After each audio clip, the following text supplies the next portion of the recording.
Ayan mga kaidoy, nasabi ko naman na lahat gusto kong sabihin tungkol dyan sa mga korupsyon. Total wala rin naman nanonood, wala naman tumatangkilik. Maswerte na kung may nood na dalawa, tatlo. At least kung ayaw panoorin, titigil na ako niyan sa pagbanat na yan. Ito wala na, ayaw ko na. Kasi para lang din naman akong tanga, banat ng banat, wala namang nanonood. Ititigil ko na yan mga kaidoy. Sa ibang vlog naman ako ngayon. Sa ibang vlog naman ako ngayon mag-vlog mga kaidoy.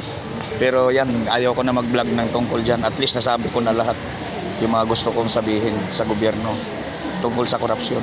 Wala naman ako ibang sasabihin. Tapos na, nasabi ko na yung nasa kalooban ko. Kaya tigil na muna dyan sa ano naman.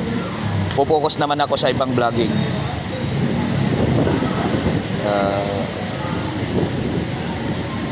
May bahala na sila sa investigasyon nila kung anong mangyari dyan. Wala tayong magagawa kasi sila naman ang nag-iimbestiga. Yun lang mga kaidoy, ititigil ko na yan kasi wala man nanonood, nabaliwala lang naman. Okay. Nasabi ko na lahat. Salamat nga lang sa social media, yung sakit ng kalooban mo sa panloloko ng mga politiko. Nasabi mo.